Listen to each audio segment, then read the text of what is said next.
update. It's been basically like a month since I've been out here. My birthday, my brother came and helped me do this quarter pipe. A week after that, this was back in January, a friend helped me do this on Super Bowl Sunday, the flat bottom. And I've been waiting till basically for the sun to come up earlier.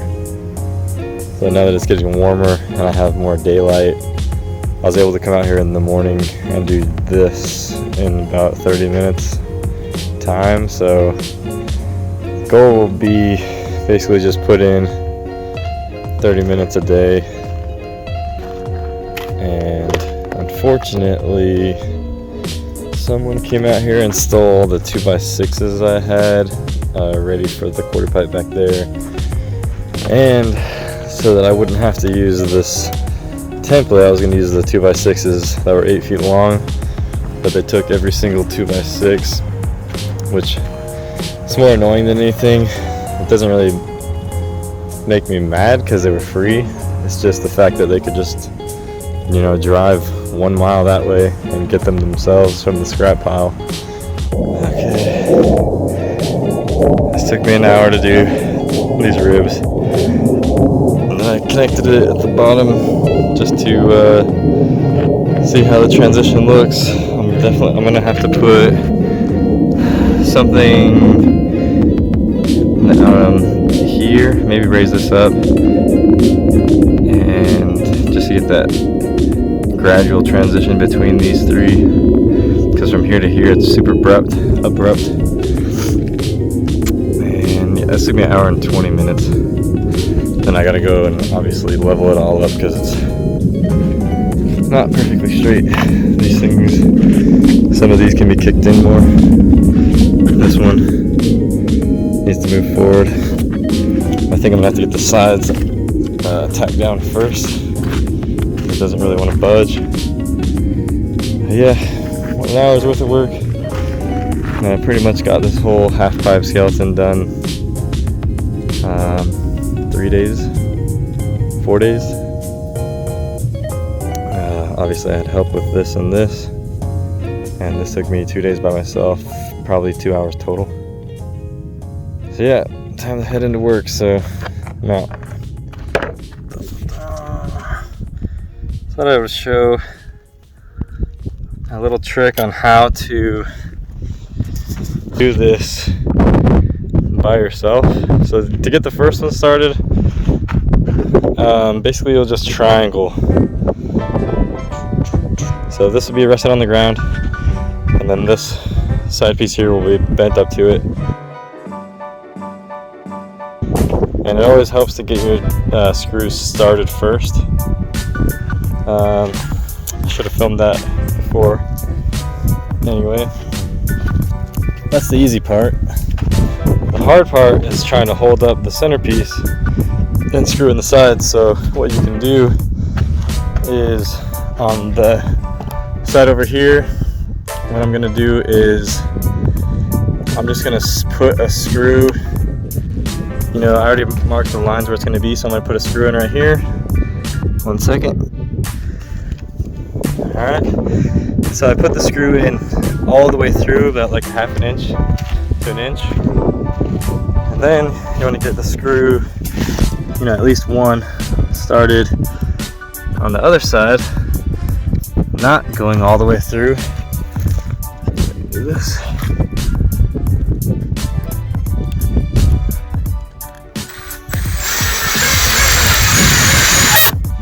So you want to make sure it's not all the way through, which is right there. Alright, now I've got my drill where I can grab it. And what you can do now is you can rest it on top of that screw on that side, and then line it up over here.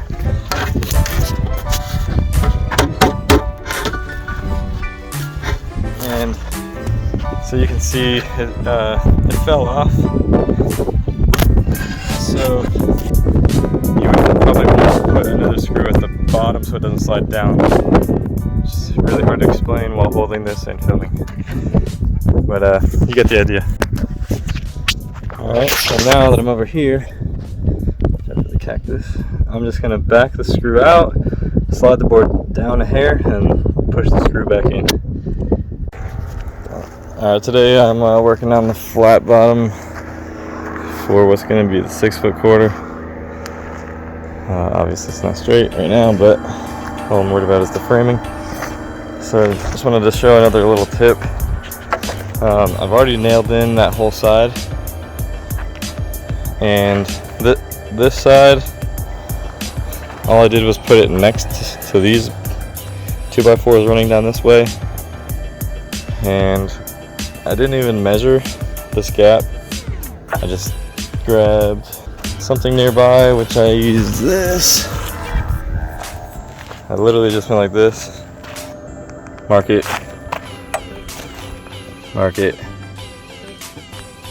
And every time I marked one board, I had the other board laying next to it. I just marked them both at the same time.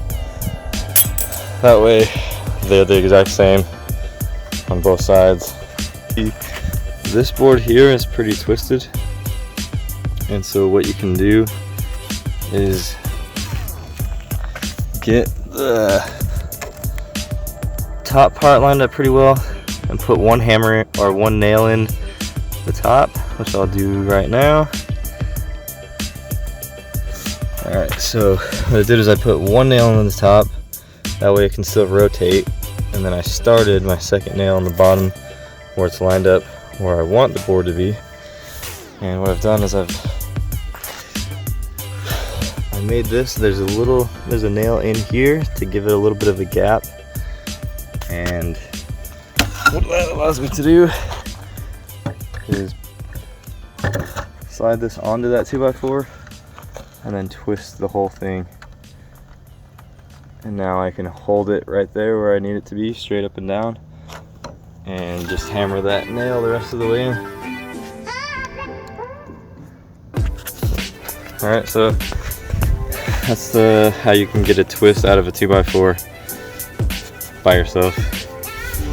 If you were having issues with the board being bent down so that it's not flush here and this board is like sunk down, what you can do is put a screw into this board, take your hammer and pry the board up until it's level, and then hold it there while you either hammer or screw in from the side. So yeah, that's the pro tip of the day. Luckily for me, all these 2x4s were already the same length. I didn't have to cut them. Super nice. I gotta figure out what I want to do for this transition on the back. I think I'm just gonna have something flat and then at the bottom curved out. And like I said, I'm gonna do 6 foot on this quarter. And there's pretty much a dump on the entrance to here, so I'm able to get all these bricks, which I have a ton more in the bed of my truck, which I'm just gonna put underneath all this, raise it off the dirt. Hopefully it'll last a little longer that way. Although I know there's a bunch of termites out here. But yeah, I've been out here for an hour and 20 minutes. I got about 40 minutes left. The goal is just finish up that side, line it up, and that's pretty much it for today. Alright, so because these are 9.5 feet long 2x4s, I don't want a 2x4 just by itself. So what I'm doing for the ones that I've already done, I'm putting these braces here, so it'll add more support to the center of these so that it don't flex. The rest I got 2x6s, as many as I could, as what I had left. The top one is supported by the 2x4s behind it, and then down here, so I've ran out of 2x6s, so what I'm doing now I'm just taking two 2x4s, putting them together, and then just literally connecting them together with basically anything. The 2x4s are essentially connected together, and they're not, it's going to act as a 2x8, one solid 2x8. So I put 3 screws in here, so I can just slide this end into that little slot. It's not going to move around or fall down. So essentially that's my third hand, and then started to screw here. So once I get these screwed down, I'll be able to slide that end into that, screw this end in, and then go over there, screw that side in, and take those 3 screws out. So here's the finished product of my Ghetto 2x8. If I had some clamps, I would have put the screws in just on this side, clamped the boards together, and then screwed this side in. But it's still super sturdy, still gonna work just fine. And now I can throw it in. I don't got to worry about these little flanges hanging off, because as long as one side's smooth, that'll be the side I line up on the top. So here it is. There it is, the Ghetto 2x8. It is pretty freaking sturdy vertically. So I'm gonna put another 2x4 up against this one, flat, and screw it into it to strengthen the two up together, and I'll be done framing this. All I gotta do after that is put some more supports underneath the whole thing. That's it, I'll be done framing this side. All I have left is the deck over there, and the deck over there, and then start putting plywood down. And I definitely need more plywood.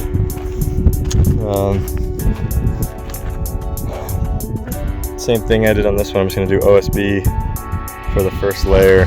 I'm not going to worry too much about gaps and making everything super perfect. But then on the second layer, try to get it as smooth as I can, butt it up the best I can. I'm going to have to go over this one and just tack down all these little spots that raised up.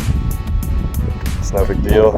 And then I'm still planning on getting some Bondo, fill in the cracks, and then paint it, just so it'll last a little bit longer. Hopefully it lasts for a few years. And yeah, be riding it soon.